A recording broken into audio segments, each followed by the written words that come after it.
Hey, what's going on, guys? This is Anthony with themovieblog.com, and I'm back here with another video. This time I want to do one on a character known as Isaiah Bradley. Now, I was interested in some of the twists and turns that we saw in Falcon and the Winter Soldier. None surprised me more than the appearance of Isaiah Bradley, and it was interesting to see this character appear and somewhat get his due in the MCU. Now, this is like one of the lesser known stories that happen in the Marvel comics. It's a story of a character with a really tragic history that helps shed new light on the somewhat secret legacy of Captain America.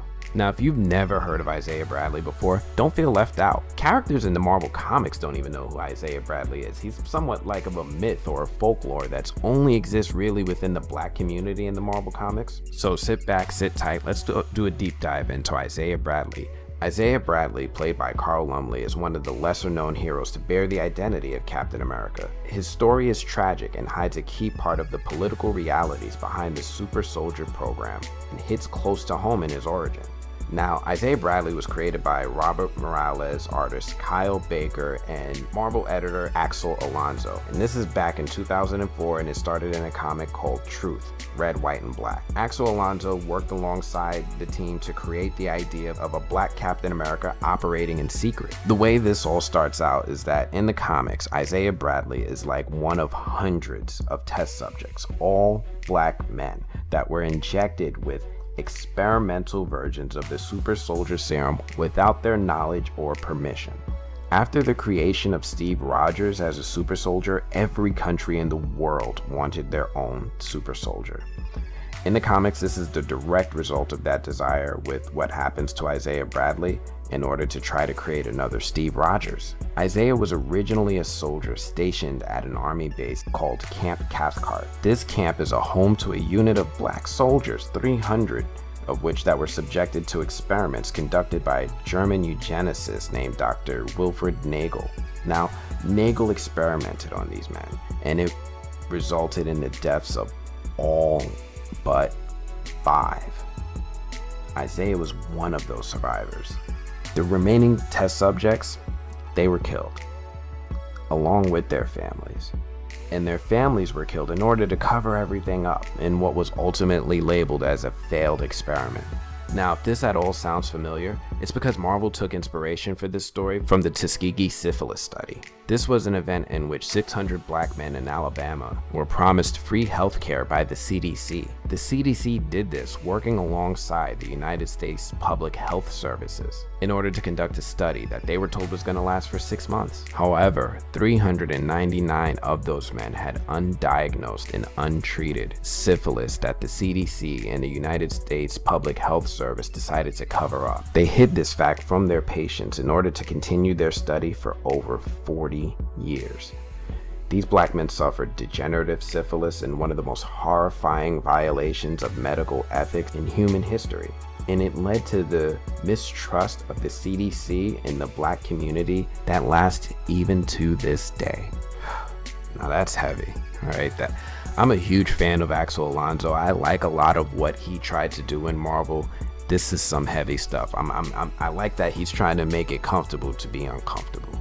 Back to Isaiah. Like I said, 5 of these soldiers survived these experiments, and they are not 100% well. Like, a lot of the doctors that are conducting the experiments, they're a little bit apprehensive about the results. They want to continue studying, but the men that make the decisions, the brass, they decide these men are fit, and they decide to send them out on missions to put them boys out. Over the course of time, the scientists' concerns were proven accurate and true, and these men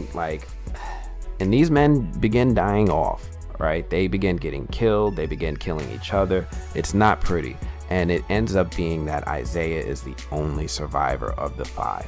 And even after suffering all the trauma that he suffered, even after trying to just sit down and lick his wounds and let everything and the weight of the world sink in, he was still asked to continue to do more missions. Not just asked, he's blackmailed by the army to carry out these missions by threatening the lives of his wife and young child. And when he agrees to take on what is deemed a suicide mission, he decides to take a Captain America costume that the government had lying around and a shield that were originally intended for Steve Rogers. Now, say what you want to say, on the whys and the whats, but the government is not too pleased when he took this thing. Bradley was actually successful in his mission in many ways and even resisted attempts from Adolf Hitler himself, who makes an appearance. Adolf tried to get Bradley to align himself with the Nazi party, and Adolf hit him below the belt. I mean, like he went below the belt and throwing at him things like, "We have no quarrel with you Negroes. Why do your people fight for them? Is it fear? If you stand with us, we will help free your people when the time comes." Now, Isaiah resists all of this and returns back, like I said, somewhat heroic, and the government is not too pleased that he stole Steve Rogers' costume and shield. So they decide to arrest Bradley for stealing Captain America's costume and court-martial him. And Bradley ends up being in prison for over 30 years. And this is touched on in Falcon and the Winter Soldier as well, when Bradley talks about how his wife's letters were kept from him while he was being experimented on to try to figure out why the serum worked on him and nobody else, or why was it more successful on him. Bradley was imprisoned for 30 years in Leavenworth Penitentiary from 1943 to 1970. It was only then that he finally received a pardon from President Eisenhower and is set free. Now, after his release, Bradley's still young and everything, thanks to the super soldier serum.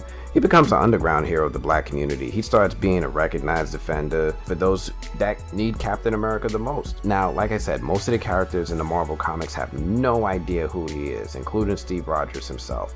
But other black heroes like Monica Rambeau, Luke Cage, and Falcon, they know about Bradley in the comics and they hold him in high reverence.